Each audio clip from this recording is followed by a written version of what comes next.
இந்தியாவில் நம்ம November 14th வந்து சில்ட்ரன்ஸ் டே அப்படின்னு சொல்லி செலிப்ரேட் பண்ணுறோம். எதனால? நம்ம முன்னாள் பிஎம் ஜவஹர்லால் நேரோட பர்த்டேவை தான் சில்ட்ரன்ஸ் டேவா செலிப்ரேட் பண்ணுறோம். அவர் குழந்தைங்களெல்லாம் ரொம்ப பிடிக்கும். கரெக்ட். அவரோட பர்த்டேவை தான் நம்ம சில்ட்ரன்ஸ் டேவை செலிப்ரேட் பண்ணுறோம்.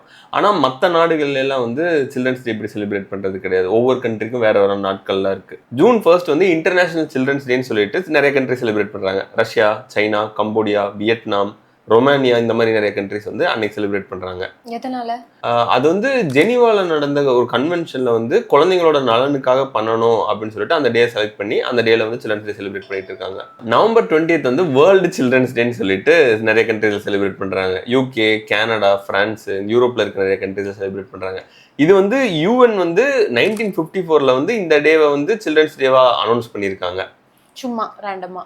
ஆமாம், அந்த ஜெனீவால நடந்த வேர்ல்டு கன்வென்ஷன் வந்து 1920s நடந்தது. இது வந்து 1954ல நடந்தது. ஸோ வந்து ரஷ்யா மாதிரி கண்ட்ரிஸ் வந்து அதை ஃபாலோ பண்றாங்க. இந்த கண்ட்ரிஸ் எல்லாம் வந்து இதில் ஃபாலோ பண்றாங்க. அப்புறம் மே 5th வந்து ஜப்பான்ல, ஏப்ரல் 23rd வந்து டர்க்கியில, அக்டோபர் 12th வந்து பிரேசில், நவம்பர் 3rd வந்து சவுத் ஆப்பிரிக்கா, அப்புறம் ஜூலை 23rd வந்து இந்தோனேஷியாவில் வந்து சில்ட்ரன்ஸ் டேவை செலிப்ரேட் பண்றாங்க. ஆமா, சில்ட்ரன்ஸ் டே அப்போ ஸ்கூல்ல காம்படிஷன் எல்லாம் வைப்பாங்கல்ல. எங்க ஸ்கூல்ல நம்ம வச்ச மாதிரி ஞாபகமே இல்லை. அவங்க வைக்கலையா, நான் பார்ட்டிசிபேட் பண்ணலன்னு தெரியல. நம்ம சேனல் பார்த்துட்டு எல்லாருக்கும் சில்ட்ரன்ஸ் டே வாழ்த்துக்கள்.